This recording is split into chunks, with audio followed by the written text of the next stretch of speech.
Good evening, everybody. Hello, hello. Welcome to another episode of Critique Corner with me, Daniel Parker. And me, DB Fastbinder. And if you are returning, welcome back. If you're new, what we do is we critique stuff from our corners. We're probably going to start doing things a little differently. Normally, we'll do something new or new-ish, and then pair it with something older and more classic.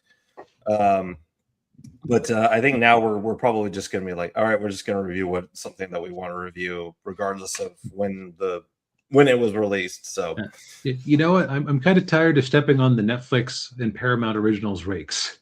yeah, I am too. Yes. Yes. We're not Sideshow Bob. It isn't a long-standing running joke. We just want to watch things that we think we have a shot of enjoying, or if we think we're not going to enjoy it, it'll be interesting to pick apart a bit. Yes, indeed. Yeah. So for this week, we're reviewing a couple of mid '90s movies. These are, of course, movies that I grew up with. Maybe not so much with DB, although he's seen them, just not for a while. Our first one. You know what? Let's get into our first one. Yes. Ace Ventura: When Nature Calls. Now, astute regular viewers of the show might go, wait, you never reviewed Ace Ventura 1. What the heck? Yeah. Well, there's a simple reason for that. I didn't think I had actually seen Ace Ventura: When Nature Calls before. So I said, well, I mean, I basically remember the plot of the first one. It's not like there's going to be a sort of great continuity or anything. Yeah. And what's funny about this one is I had thought I had caught the last 10 minutes of it on TV once. It's more like I must have caught like the last half of it, because after a certain point, the movie suddenly started getting very familiar. Yeah. That's the sort of thing you don't really have in the streaming era. To its pluses and minuses is there is no just turning on Netflix and randomly seeing the tail end of a movie. No, that's true. Yeah, that spontaneity and everything has gone with went away with streaming. But yeah, I remember watching this movie a lot when I was a kid, and both Ace Ventura movies. And of course, Ace Ventura 1. I don't know if they. In my head, I always think like, well, they probably couldn't make that movie today because of the whole Einhorn is Finkel, Finkel is Einhorn. Right. But I don't know if you could make this movie today either. Yeah, I have a feeling that Jim Carrey today, especially like when he was being weirdly political in an artsy way a few years back. Yeah. I am sure if you pressed him on it, he would apologize for both of these movies. Now that I think about it, he might have apologized for the first one, like a few years ago. If I remember, I may be misremembering, but yeah, he might have already done that. It wouldn't be surprising if he did. Yeah. So, basic premise of the series, for those who may not be aware of it, his name is Ace Ventura. He's basically a live-action cartoon character. Mm-hmm. Yeah, and they actually did a cartoon show. Yeah, which I recall being somewhat decent. Yeah. Don't really recall a lot of the episodes, but that's not necessarily a sign of it not being at least tolerable. Yeah. But yeah, he is a detective who specifically solves crimes involving animals. He has a little capuchin monkey. What was his name? Spike? Spike, yeah. Okay. Who is a sidekick. And it's basically Jim Carrey at his cultural high point, basically having no censorship on his creative id. Yeah. So basically, it's like people think that Ryan Reynolds is Deadpool is too much of a chatterbox and smart aleck, but man. Yeah. I think your enjoyment of this movie is going to be entirely based on what percentage of Ace's jokes hit. Yeah, yeah, yeah. It's very true. Yeah, yeah. And the first movie, the basic plot of the movie was that the Miami Dolphins mascot gets kidnapped, and right before the Super Bowl, and so he's got to find the dolphin. In this movie, um, actually, the opening scene of the movie, they parodied a Cliffhanger, which was, for those of you who don't know, Cliffhanger was with Sylvester Stallone. It's Die Hard on a Mountain. Um, but the opening scene of that movie is he's rescuing this woman, and then things go wrong, and and she falls, and they parodied that whole scene in this movie, but it's with a raccoon. Yeah, and then he ends up at a Tibetan shrine, Yeah, which maybe, of course, think of Hot Shots Part 2 because it also makes you think of the second Rambo movie. yeah, yeah. Where he's trying to live a peaceful life, and yeah, um, and Oh, then and he also MacGruber. So it's like oh it's a McGruber. well-worn comedy parody. Yeah, yeah. Oh God, I forgot about McGruber. Yeah. Yeah, so then we meet the his basically his sidekick for the movie was Green something. What was it? Green Ace Ventura. Let's see. Is this British guy who looks like he's dressed like he's going on safari. Fulton Greenwall. And yeah, he shows up at the monastery looking for Ace, and the I don't know what the title is, but the head monk at the monastery, he said, "Well, I'm looking for Ace Ventura." "Oh, nobody here has a label." "Oh, he's an American. We all come from the same life force." He bends over and speaks from his rear. "I am." Yes, he is okay. So I think that I didn't find a lot too much of Ace's comedy hijinks terribly funny in this one. But Yeah, part of that is that I think it is squarely aimed at a late late kid to young teen mindset.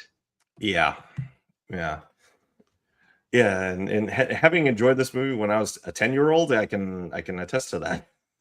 Yeah, Yes, because basically the whole comedy style is just being very obnoxious and uh, like just inappropriate. It's like just all the things that a kid wishes they could do. right. Yeah. Yeah, and so Greenwald it shows up because he needs Ace's help because there's a missing animal. Of course, he doesn't tell him what the animal is. He said they need help finding this animal, and then of course he gets talked into leaving, and so he goes to Africa, this a fictional African country. I believe it's fictional. It was like what Nibia Nibia, yeah. or And Nimia, something like that. yeah, yeah. And of course, the whole thing, the whole reason he's going over is because there's this. It's a bat. It's a sacred bat for this African tribe, and of course, we find the one animal that Ace is deathly afraid of. It's Yep. bats. Bats. Out of everything, it's bats. Yeah. And so he has to find this sacred bat for this African tribe before a war breaks out with this other African tribe. And of course, they're trying to align the two with this marriage between one tribe's princess and then the other tribe's first son. Um, and hijinks and hilarity ensue. Yes. So just from like a world building perspective, this movie is very strange because um like if this was a period piece starring Ace Ventura's father in like the 40s, I think it would have been more plausible. Yeah. But it's like it feels like this it's either still a British colony somehow, Yeah. or it feels like it's a Rhodesia type situation, Rhodesia or South Africa type situation where you have a minority remnant still lording over the country, or it's like a De Beers Diamond situation where you have some European company that's basically rulers of the area. Yeah. Yeah. Yeah, it is a little odd. Yeah, I have no idea where they got the idea for that. I just yeah. Yeah. Yes. And furthermore, like there's no sign that like these African tribes are just living entirely in what at least the movie thinks is the traditional way they would. What's Yeah. also interesting about it is that it's basically a, oh well, if tribe A doesn't return the bat to tribe B will show up and slaughter them all. And it's like, is this just like your country doesn't have a military that can try to break this up? Yeah. Your only solution is to find this elusive bat. Yeah. You can't like, you try to stop this. There's the tribe B is so illogical and irrational that they'll just commit genocide because of a missing bat.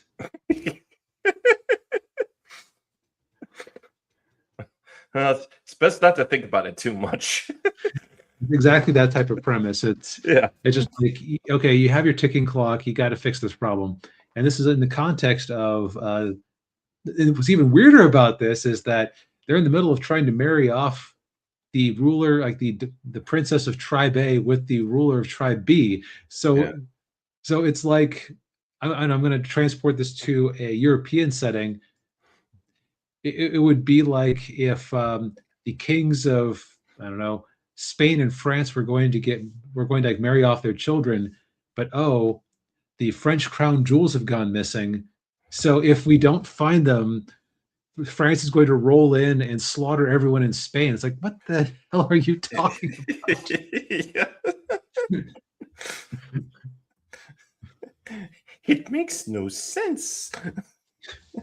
Or at the very least, if it does make sense, it has very evil implications. Yeah.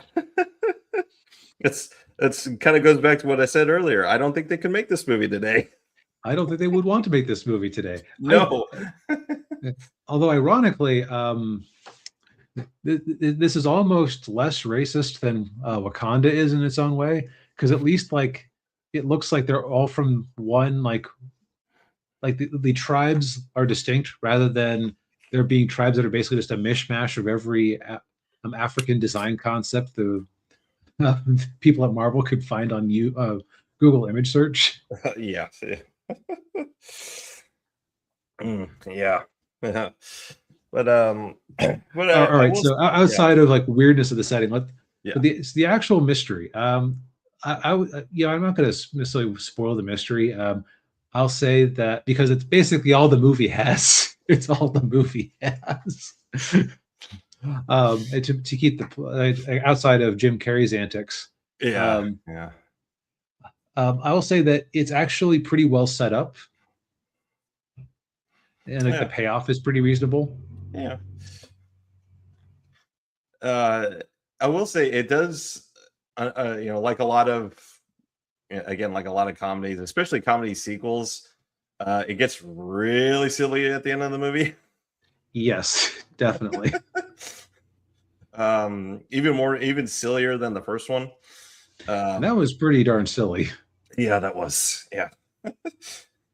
What would you know about pressure? Well, I have kissed a man.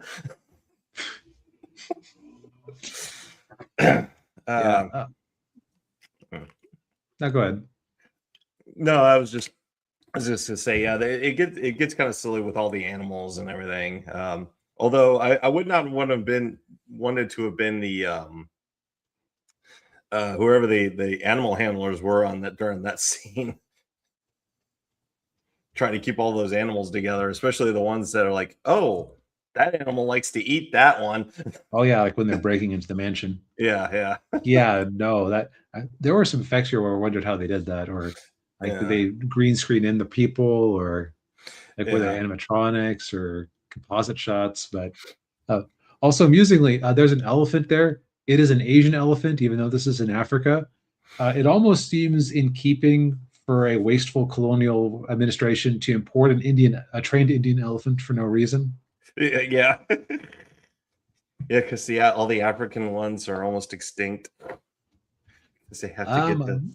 Are they doing better than the? They're better now. Yeah. Yeah, I was just thinking like which one is worse off, and I honestly couldn't tell you.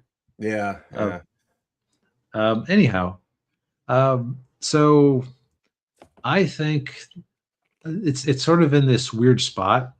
I Mhm. think this movie would be perfect for your 13-year-old son, but also if you let your 13-year-old son watch this movie, they will become obnoxious for a few weeks afterwards Yeah.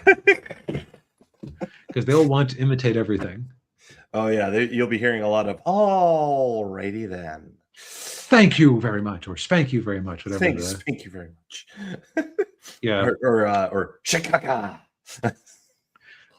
I will say that Jim Carrey in the Sonic the Hedgehog movies is I think it's a better performance than what we got here, and Yeah. it's partially just because he has something more to like riff on, and also as the villain rather than our main character, you have some more how to put it, you have some more leeway to be crazy.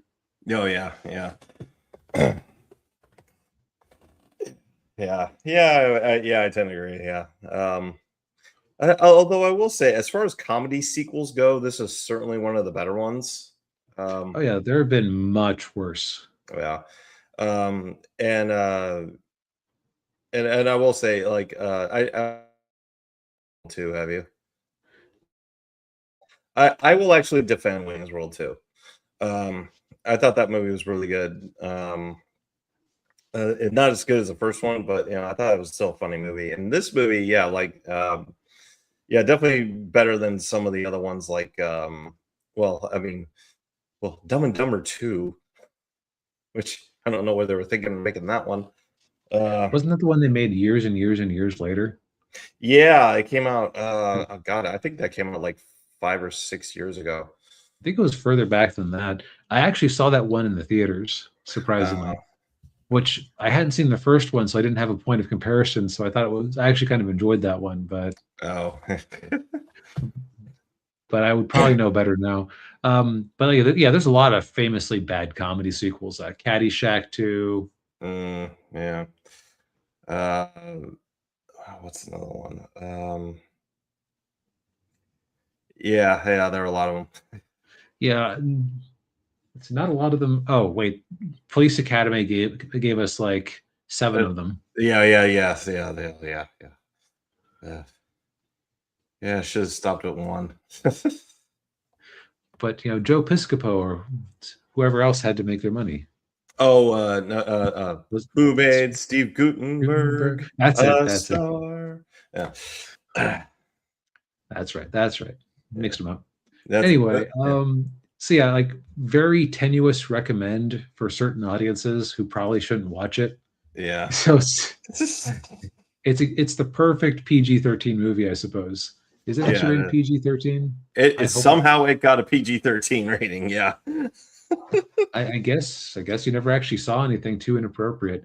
There were a few funny scenes. Like there are some great lines that Yeah, like mixed through. They're just, in my opinion, it's like the Jim Carrey antics themselves can get a bit tiresome. yeah, yeah. Yeah, Oh and well. yeah. And from what I heard too, he actually didn't wanna do this movie. Okay. Um, Contractual obligation. yeah, yeah. And I think the only reason he did it was because his buddy was the director on the movie. So Steve it's Odenkirk. Steve Odenkirk, yeah. So that softened him, probably softened him a bit. But yeah, he Okay. didn't wanna he didn't wanna do a sequel to Ace Ventura. Yeah, didn't this one kind of hurt his career for a bit because he was like Uh, trying to transition to more serious stuff, and I think it did a little bit, because this movie came out, like, right around the time, he was really, I think it was just kind of a slight black eye on an otherwise, like, Mhm. growing career. Like last week we were talking about how like Ben Stiller was really big in the 2000s. Mid to late 90s was all that was Jim Carrey's time. Yep. Yeah. But yeah, no, he was trying to transition to more serious stuff like The Truman Show was one of those movies. Right, or Eternal Sunshine of the Spotless Yeah, Mind. right. Yeah. Um did a way better job of it than Will Smith did. Yes. Well, we'll talk about him soon enough. Yes, we will. Yeah, but this movie it's actually this movie and the first one are on Netflix until the end of the month. Yep, leaving soon. So you have a limited window of opportunity. Yes. Yeah. Speaking of 90s sequels that apparently ignored the idea that they had a limited window of opportunity, Yes. Batman Resurrection, the novel by John Jackson Miller. Yes. Yeah. So I listened to the audio version of this book, as well as the follow-up book, which is called Batman Revolution. And both of these books take place shortly after the events. Shortly after the events of Batman '89, and obviously a couple of years or whatever it was before Batman Returns. Basically, it ignores Batman Forever and Batman and Robin from the continuity.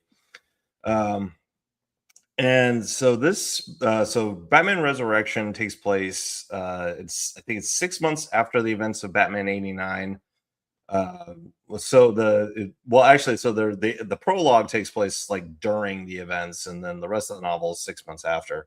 But in the prologue, we meet an actor or aspiring actor named Carlo Babbage, who later adopts the stage name Basil Carlo. And he goes and gets some kind of like black market makeup because he's an understudy for this real egotistical actor in a stage play.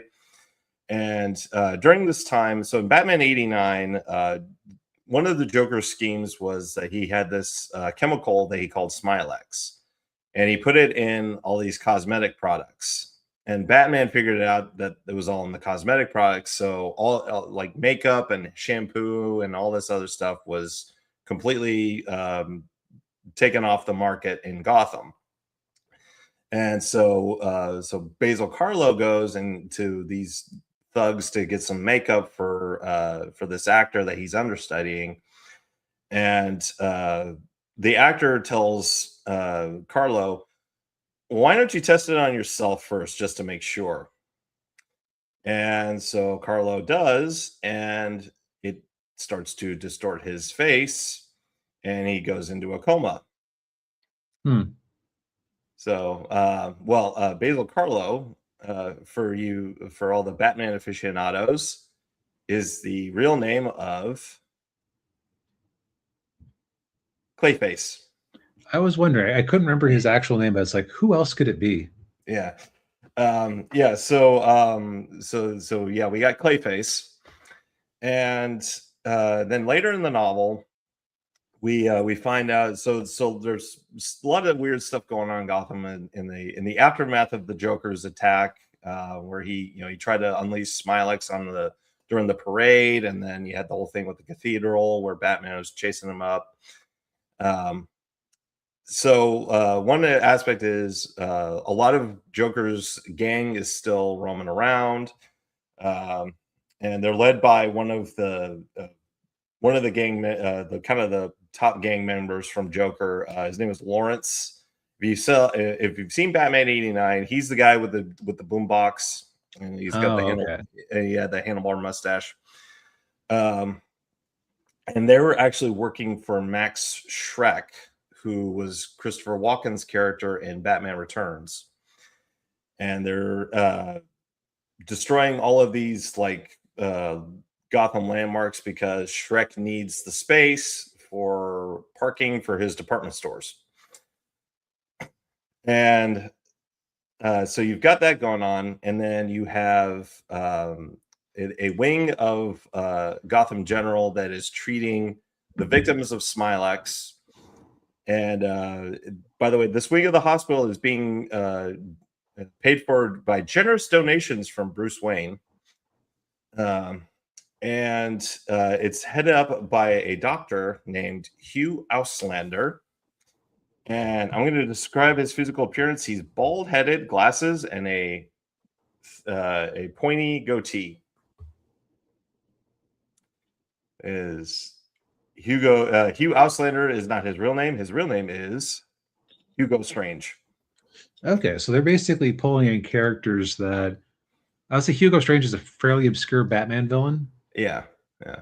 And Clayface is one that they would have really had a hard time with 90s technology. Oh yeah, they would have. Yeah. Um, yeah. Not even. I don't even think the CGI that like Cameron was using with Terminator would have worked for it. But yeah. So you got that. The stage is set there, and of course, all of a sudden, the Joker, who everybody thought was dead, suddenly appears because Carlo wakes up from his coma, and Hugo Strange uses his little hypnotic magic on Carlo, and he starts to use Clayface and has him impersonate the Joker. And of course, Batman is dealing, still kind of grappling with the emotional effects from everything that happened in the movie because he discovers that Jack Napier, who was also the Joker, was the one who killed his parents, and the fact that may still be alive is just really throwing him for a loop. And of course he's kind of questioning, like, well, how did he survive? Was there did he have like another guy there who was like a stand-in, and that was the guy that got killed? So basically the movie is the book is basically just Batman trying to unravel this conspiracy, and then try to figure out like who Hugo Strange really is. And of course there's this other like little subplot too, where you find out that the Smilex chemical that the Joker was using was actually developed by the CIA. Oh, yeah. So there's that aspect of it. But what was nice about this book was that it did bring back some of the characters from Batman '89 that we didn't see later on, and it actually gives actually more time to the characters that kind of had like smaller roles, like Commissioner Gordon, for instance. Batman and Gordon have more interactions with each other than they did in the movies. And also Harvey Dent as well. Harvey Dent's in there, and of course. When I'm hearing Harvey Dent, I'm picturing Billy D. Williams because that's who played him in the movie. But yeah, I mean the book is a fine enough like Batman story, and especially in this universe of Batman, which I kind of wish we had gotten more out of it than just it. Basically, just the two movies, at least the two Tim Burton movies that we got. Right. Yeah. You got your monkey's paw wish of more movies technically set in this continuity. Yeah, exactly. Yeah. And then the second book, Batman Revolution, this one centers on the Riddler. And the Riddler's a little different in this story. Of course, it's not the Jim Carrey Riddler, to go back to our movie review. So this Riddler, I was picturing Robin Williams, because that's who Tim Burton wanted to play the Riddler when he was still directing the third Batman movie. Yeah. That would have been so much better. Oh yeah, it would have been. Yeah. So in this, the Riddler's real name is Norman Pincus, but he works as a copy boy for the Gotham newspaper, and he also writes these. He creates these puzzles for the newspaper, and he uses his pen name Edward Nygma. Okay. Yeah, and we get some of his backstory. He was raised by a single mom. He grew up in the Gotham library.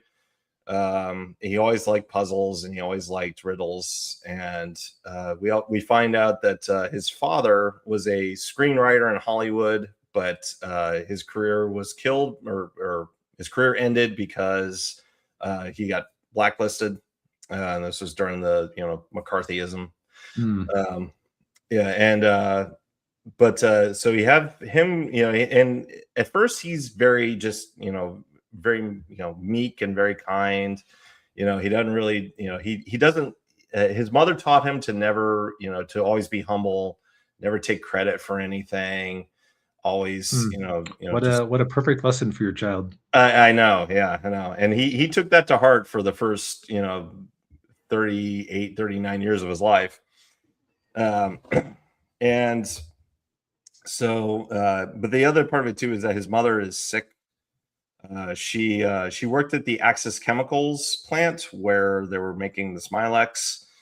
And Well, that's an awful lot of continuity for two movies, I know, yeah, two pseudo movies. yeah, yeah. And so you had that going on, and on top of all of that, there is a group of terrorists, or actually, it's not groups, but a group of terrorists.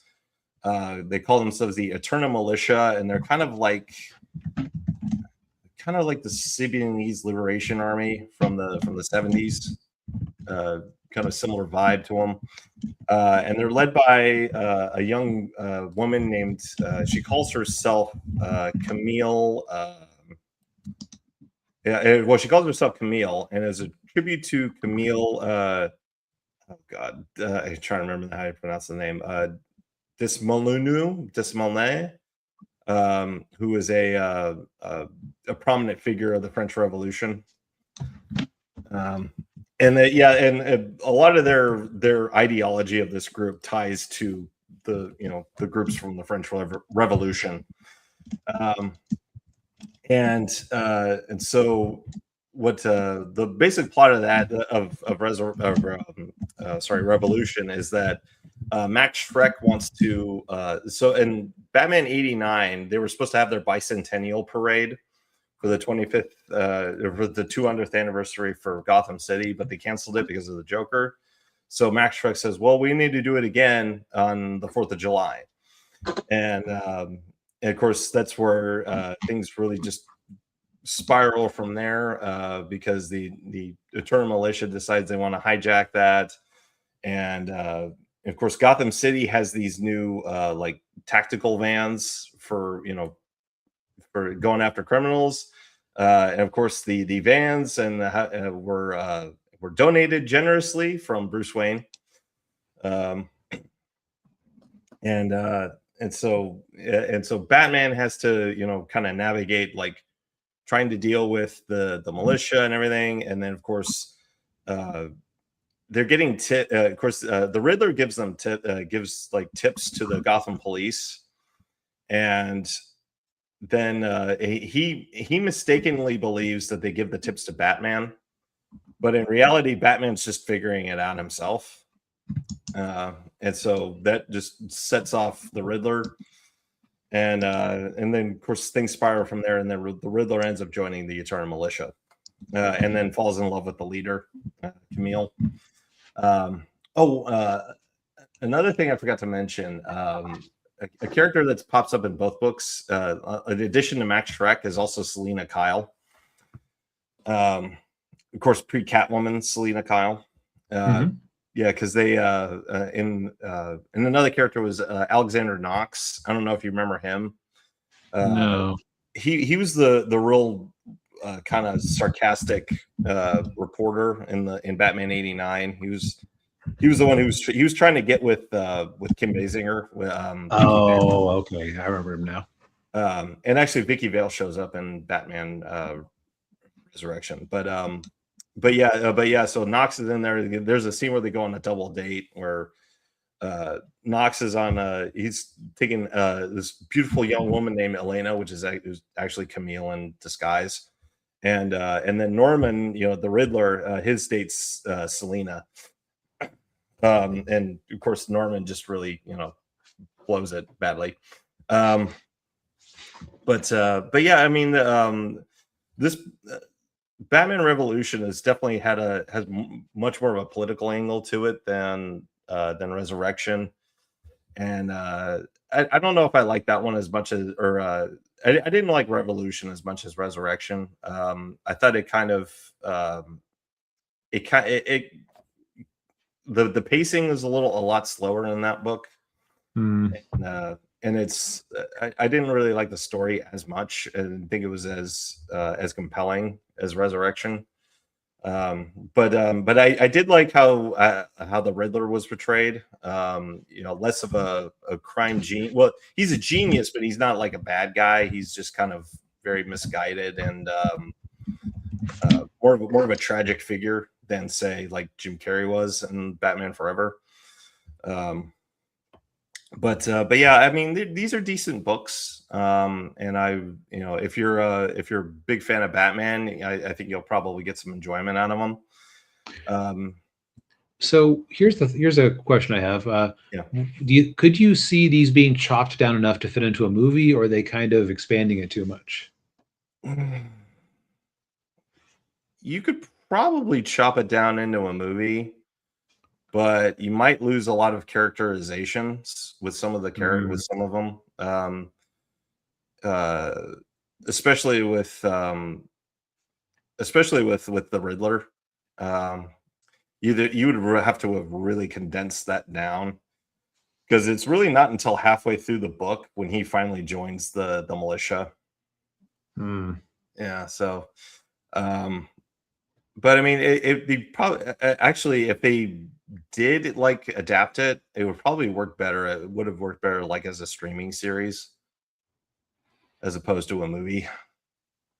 Okay, so you wouldn't have actually, you know, in 5 years when you can rent out AI from Warner Brothers for $300 or whatever. Yeah. This sounds like a perfect adaptation to make.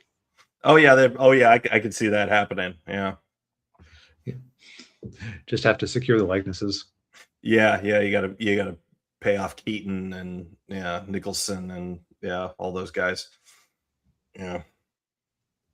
But yeah. I mean, if you're interested in this book, I mean, it's audiobooks available wherever you get your audiobooks. The book is, Amazon, Barnes and Noble, wherever you go. Yep. Well, you know, it's one of those things that tickles me that it exists. Yeah. And you almost think, I almost think to myself, you know, there's a lot of great movies that had not so great sequels where what if you did just open it up to more novels? I mean, I know they did that with Buckaroo Banzai, though I hear that the Buckaroo Banzai sequel novel wasn't great. Yeah. But it's like it, if it's a way to trick people who don't usually read a novel into reading a novel. Yeah, exactly. Yeah. Yeah.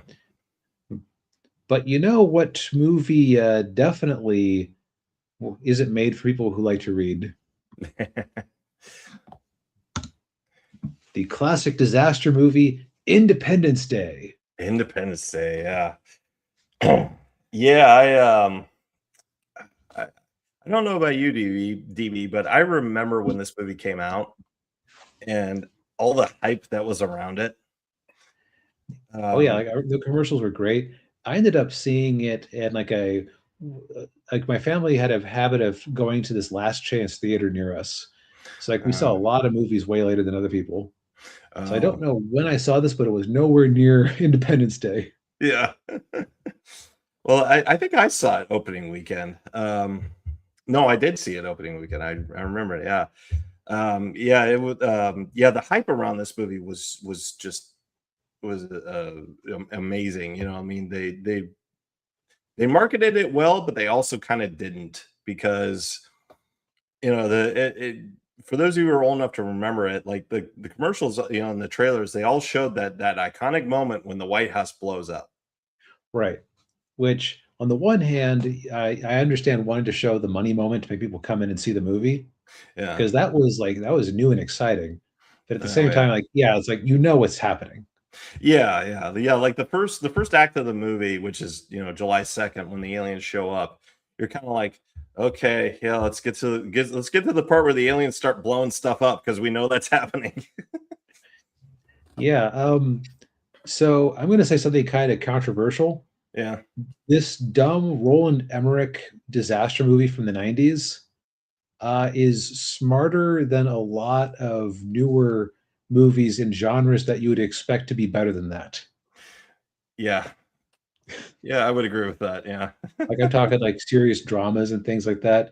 Because like let's just go through it. Every character has an arc they are on. Every character has objectives that they wish to achieve. Mhm. Every character has an at least somewhat distinctive personality. You very quickly understand what every character is about, even though there's a bit of exposition to it.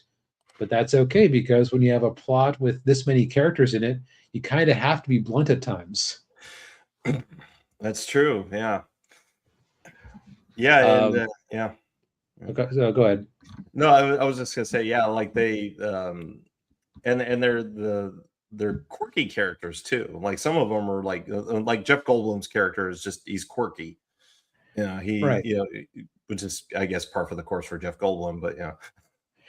Which works really well because they pair him with his dad, Oh, played by Judd Hirsch, who's yeah. playing kind of a Jewish stereotype, but it's like a lovable Jewish stereotype. Oh yeah, yeah.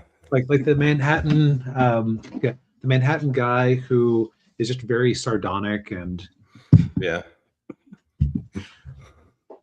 and has Yeah. a dry wit to him. Oh yeah, yeah. He's like, you have divorced. Move on, David. That's not healthy. It's been 4 years. It's been 3 years. 30 years. Yeah, yeah. Yeah, or he's playing chess with Jeff and with a Goldblum, and it's like a checkmate. What that isn't checkmate. Oh, that's a checkmate. Oh yeah, that's true. Yeah. Yeah, All right. and of course Goldblum's also a big environmentalist too. So he's got the styrofoam cup. Like, do you know how long it's going to take for that cup to decompose? Yeah. So okay. So overall premise of the movie, because I realized we're assuming people knew about it. Yeah, Aliens show up in a spacecraft about a quarter the size of the moon. This spacecraft divides up into, I want to say, 15 smaller subcraft yeah, plus a larger craft that stays in orbit. And they settle over a bunch of major Earth cities, and nobody's quite sure what to make of it since they aren't trying to communicate. It turns out they do not come in peace. yeah. No, they don't. And of course, they realize that a little too late. Although Jeff Goldblum actually figures it out because he working for his TV cable company, their satellites picked up the signal in there, and he says, "Oh, it's going to disappear in 7 hours." And I was like, "Well, that's actually the countdown to when they're going to blow everything up." Right. Now, there's a bit of yada yada in here where you have to kind of like, okay, he figured it out because X. Yeah, Um, or yeah, he kind of figured out because he had to. yeah, But it is a breezy enough movie that you don't have a whole lot of time to ask questions like that. yeah. Yeah, that's true. Yeah, and of course, our other cast of characters, you got Bill Pullman playing the President of the United States, Thomas Whitmore, who I kind of liken him to like John F. Kennedy. Um, Yeah, actually, that's a good analogy. Young war hero who comes in and is kind of seen as a waffler when he's just trying to like make things happen in DC. right. Yeah, and of course, there's a clip in there where they're watching the McLaughlin Group, which I don't know if anyone over or under the age of 35 remembers the McLaughlin Group. It was one of those political roundtable discussion shows. I think it was on PBS. Um, and I recognized two of the pundits that were on there. They were actually the Democrat or the liberal ones, and they were just trashing them. Which makes you wonder if you know his politics Yeah, or if he exactly. was just that weak. Oh yeah, either or. Yeah. But yeah, so you got him, and then of course his chief of staff. What was her name? Connie. And that's Jeff Goldblum's ex-wife. Yeah. And yeah, there's And some. she left him to go work for the president's campaign. Yeah. And apparently Goldblum didn't care for this because he thought they were cheating and he punched him out. Well, you punched out the president? He wasn't the president yet. He wasn't the president. Yeah, yeah. Yeah. And yeah, so yeah, and then of course rounding out the cast of characters, of course, I guess you could say the star of the movie, Will Smith. who plays Captain Stephen Hiller of the United States Marine Corps. He's a fighter pilot living in LA with his girlfriend, played by Vivica A. Fox, and her son. What was the son's name? I can't remember. Dylan. Dylan. Yeah, Dylan. By the way, real quick side note, Dylan and the president's daughter are in the second movie. They're like the main characters in that one. And as we know, that was a wonderful movie that was beloved by all and totally necessary. Oh, yes, absolutely. Yeah. Didn't make me want to pull my hair out when I was watching it in the theater. Not even a little bit. Yeah. But yeah, so he sees the spaceship, and of course, the one hovering over LA. Another character I forgot to mention. I can't believe I forgot him. Randy Quaid's character, Russell, who is a alcoholic crop duster. Yep, who claims he was abducted by aliens, and of course the townspeople like to make fun of him. Say, they probed him while he was up there. Oh yeah. By the way, interesting thing that has occurred to me: they never, to my mind, 100% define if he was actually abducted by aliens. No, they don't. Yeah, like it is possible that aliens just happened to exist, and he was a crazy person who saw something weird while he was drunk one night. No, yeah. That really struck me, because that would actually make more sense, because it's not like the aliens sent a ship that crashed into Area 51. By the way, we're going in with spoilers for this movie. Yeah. They did have a captured ship in Area 51.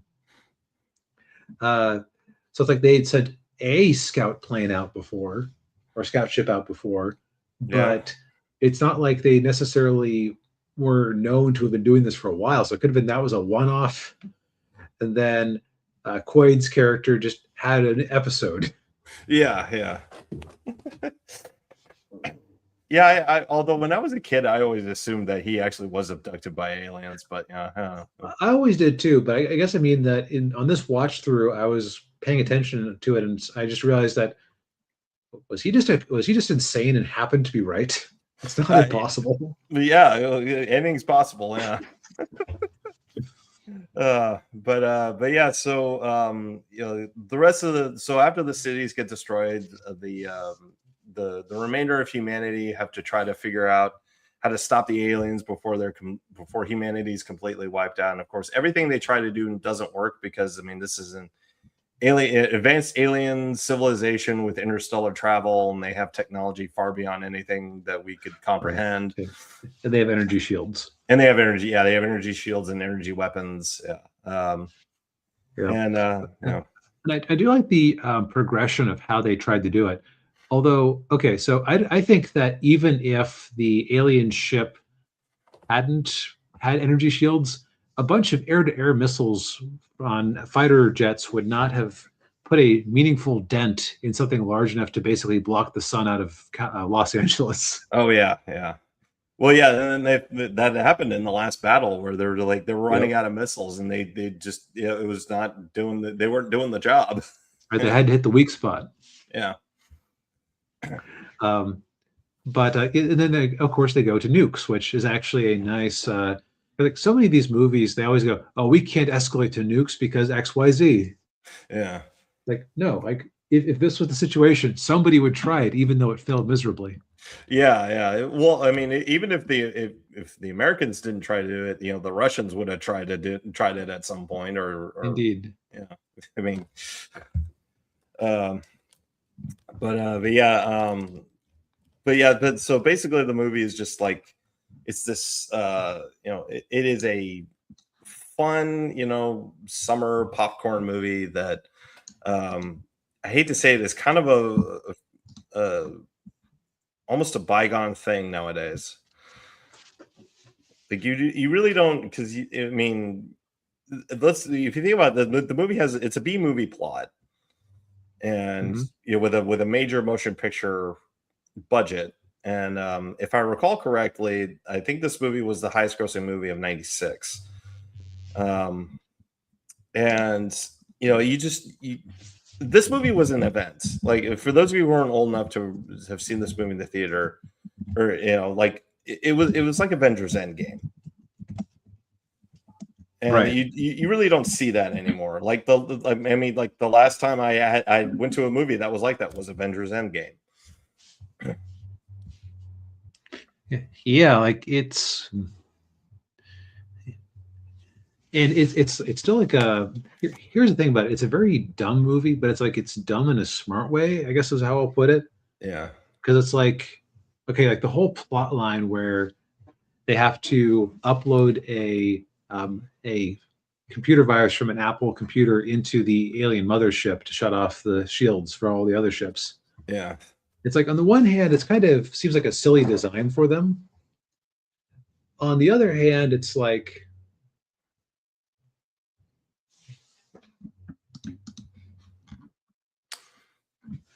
on the other hand, it's like how to put it.